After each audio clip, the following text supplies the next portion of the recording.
them.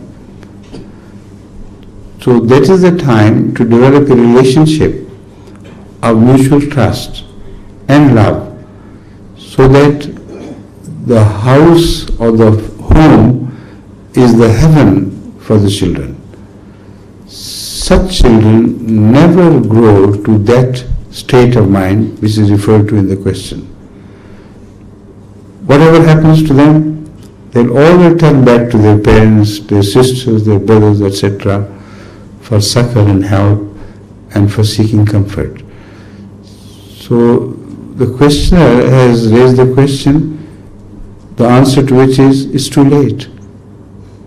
When this begins to happen, then you can't do anything. You should do it when it was still time for you to do it. Thank you. Mrs. Nabila Jawahir. Nabila Jawahir. Jawahir. Jawahir or Jawahir? Jawahir. Okay. Excuse me. Some Jawahir insist that they are Jawahir, not Jawahir. My mother is Jawahir. That's okay. A related question. She asks, is physical punishment against children to stop them misbehaving allowed in Islam? It depends on the wisdom of those who exercise that punishment. It may be right, it may be wrong. It may be cruel, it may be benign in nature. But it all depends on how you deliver this punishment. If you're taken over by your own passion and your own sense of self-respect, which you feel hurt when the child commits a folly, then you're taken over by your passion in a manner that the child, who is always an intelligent person, even the stupid children have that much intelligence, they understand that you're doing it for your sake, as a revenge against the person, whether be it a boy or a girl. They will never benefit from that punishment. They will slyly develop a sense of vengeance against you, against your superficial authority, which they cannot rebel against because they are helpless, poor wretches. But when they move out into the society and gain their own independent position, then these small factors of irritation which kept building up in their person become a psychic problem for them. And then they rebel against the parents. But if you punish your child in a manner that he sees the pain in your eyes, you suffer more than the child does. It's impossible for the child to ignore that pain. Next time he will see to it that he does not cause any pain to you in future. This punishment, even if it is material punishment, bodily punishment, will not hurt his soul. And he will benefit from it and will reform. So it's all a question of wisdom, matter of understanding. This is why in my sermons I am trying to improve the wisdom of the entire Jamaat, whichever country they belong to, with the help of the Quranic verses, to tell them that wisdom is from God. It is not a result of education. So sink deeper into yourself and find the source of that wisdom, like Tao did, or like Confucius did, and so many Chinese so-called philosophers did.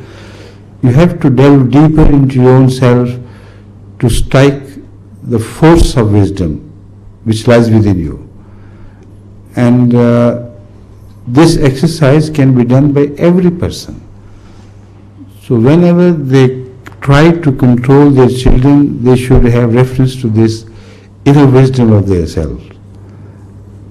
And with the result of that, I'm quite certain no punishment, if it is necessary, will be destructive to the psyche of the child.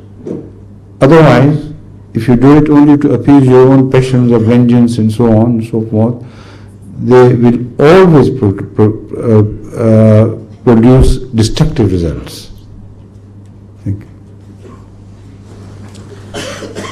The next question is from Penny Herdawa.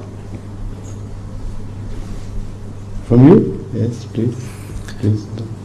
She asks two questions. Good. The first one, why is it forbidden for Muslims to eat pork?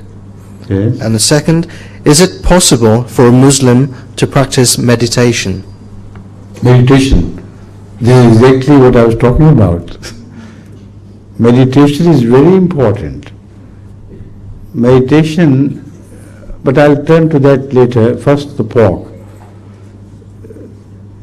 The question why it is forbidden for Muslims to eat pork should have been asked first from the Jewish people. Why pork was forbidden by God to the Jewish people, and why it should have remained forbidden in Christianity. Because I do not find a single reference by Jesus Christ who says that although pork was forbidden before, I permit you to start eating pork. There is not a single reference. So the Judaic teaching should have continued undeterred. So I believe that Christians have no right to start eating pork, while Jesus never did. Study the entire New Testament, including all the apocryphal literature around it, and you will be surprised to find that there is not a single reference which speaks of Jesus ever having eaten pork. Although we know that he committed swines to be drowned and vanish from existence, but he never pleaded eating of pork. The history of this religious history, which covers the people who govern the whole world, this proves that there has to be some wisdom in this. Whether you understand it or not, that's a different question. But there has to be wisdom. So Islam, when it continues with that, gives it a further support. The previous teaching was wise. I have tried to understand the reason, although it is just my understanding, and I may not be right, I may not be wrong, either way, but I think the animal which is known as swine has two distinct characters, and by prohibiting eating of pork, you registered a protest against those characters. The two characters of swines which are very obvious, scientifically provable. Number one, normally it is